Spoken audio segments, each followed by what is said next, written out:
Bonjour, je m'appelle Cyrine Snoussi, donc j'ai soutenu une thèse de philosophie en 2016 qui portait sur l'art de gouverner et notamment sur les premiers miroirs des princes du monde arabo-musulman.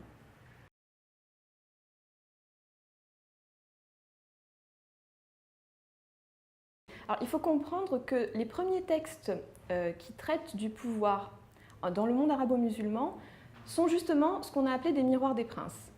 Et ce sont des textes écrits par les courtisans.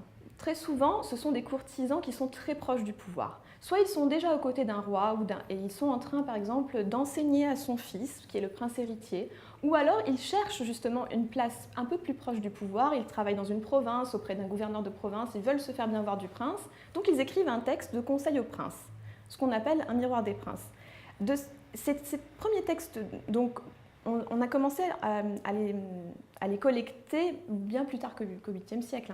Mais dès le 8e siècle, on voit apparaître du coup cette première littérature de langue arabe en prose. Avant même, alors bien sûr, il y a une poésie qui existe, mais ce qui est fixé par écrit et ce que la tradition a conservé très longtemps, ce sont ces premiers textes qui traitent du pouvoir. Donc on peut dire que dans le même temps que se constitue l'adab, c'est-à-dire la littérature médiévale, les belles lettres arabes au Moyen-Âge, eh bien, les premiers textes de ce genre de l'adab, ce sont des textes de conseil au prince. Ce sont des textes d'éthique politique. Donc en un sens, l'adab, avant de dénommer la littérature au sens large, c'est en fait une littérature qui s'adresse à la fonction princière. Mais en même temps, on voit apparaître des textes aussi d'adab du qadi, c'est-à-dire du juge, d'adab du secrétaire. Donc ce sont des textes de conseil qui s'adressent à une figure sociale d'importance. On voit que quand un empire se constitue, on voit apparaître une littérature de formation de ces élites qui ne s'adresse pas qu'aux jeunes gens, mais qui s'adresse à tout homme qui se veut un humaniste, bien éduqué, avec des valeurs communes. Ce sont ces textes-là qui servent à former aussi les jeunes princes, mais qui s'adressent aussi aux princes au pouvoir.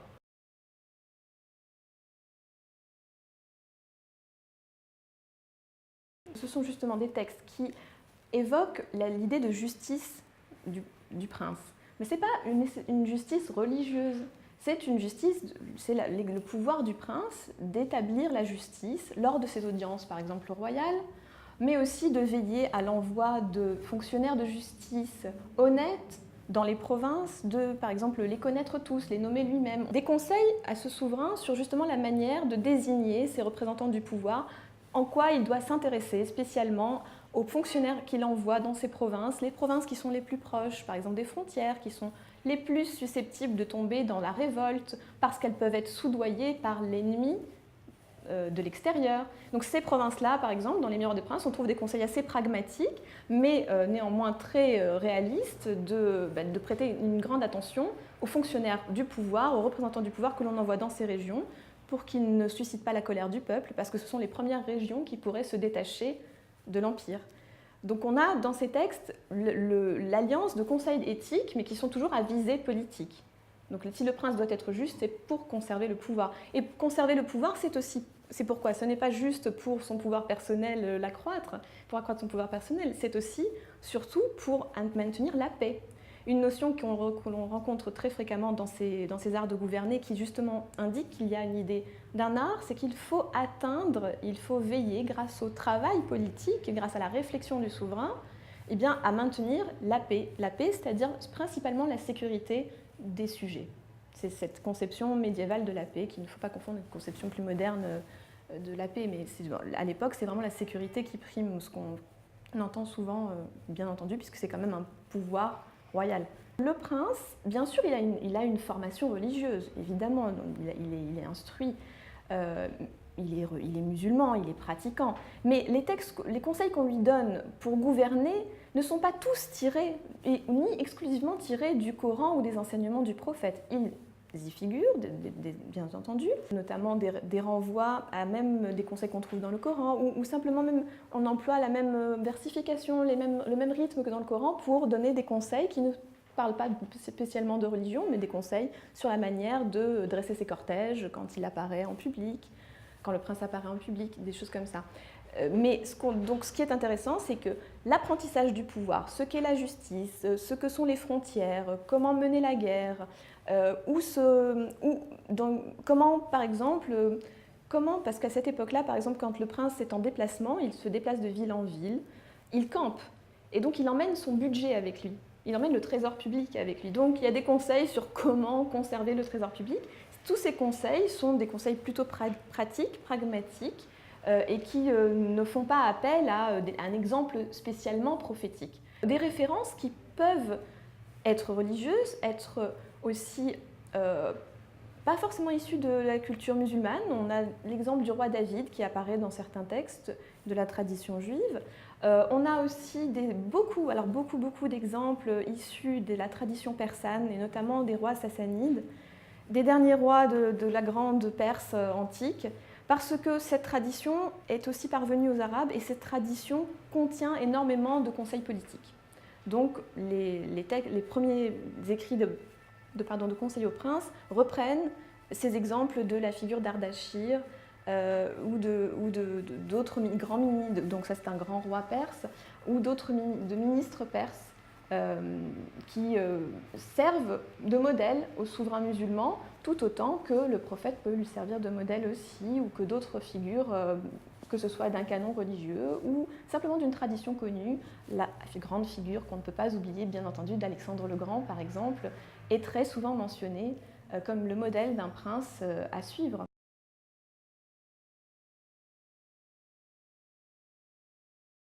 Il y a un retour au 19e de l'humanisme arabe classique, et d'ailleurs c'est assez intéressant et un petit peu dommage que dans cette période de retour de l'humanisme arabe, les savants, les chercheurs, les historiens qui se sont intéressés à cela au 19e siècle, même au début du 20e siècle encore, il y a eu beaucoup de travaux qui ont eu lieu dans les années 60 par exemple.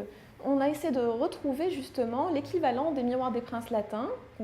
On s'est rendu compte qu'il existait une tradition d'art de gouverner latine. On s'est demandé si dans le monde musulman on n'avait pas perdu de vue cette tradition. On s'est aperçu qu'il y avait les textes d'Ibn Muqaffa par exemple, et notamment lui. Mais beaucoup de ces penseurs modernes ont été déçus par les conseils qu'on trouve dans ces textes. Ils ont été déçus parce que je pense qu'ils y cherchaient une philosophie politique, une définition de l'État, une définition de notions assez modernes. Et ils ont perdu de vue le fait qu'on était quand même dans le contexte d'un pouvoir monarchique et qui n'avait rien de démocratique. Il ne faut pas faire d'anachronisme, il ne faut pas croire que dans ces textes on va trouver un souverain libéral et tout à fait ouvert à l'opposition politique, etc. Non, bien entendu, on est au Moyen-Âge, et au Moyen-Âge, dans toutes les sociétés que nous connaissons médiévales, il n'y a pas d'autre façon de représenter le pouvoir, de concevoir le pouvoir, que de le considérer comme étant le fruit d'une monarchie, avec un prince ou un sultan ou un roi qui a les pleins pouvoirs. Alors, moi, je pense qu'il est intéressant de relire ces textes, d'abord parce qu'ils sont accessibles. Et on peut les lire à plusieurs niveaux, par exemple. On peut les lire pour le divertissement qu'elles procurent, mais aussi si on commence à faire attention vraiment à ce qui concerne le roi Lion dans ces textes, et la manière de représenter le pouvoir, les conseils qui lui sont donnés, on va se rendre compte qu'on avait à cette époque-là une conception très ouverte du pouvoir politique, une conception non religieuse. On n'a pas besoin de référer l'origine du pouvoir à sa dimension religieuse, son origine théologique, issue du divin ou transmise par le divin ou par le prophète ou la tradition quelconque.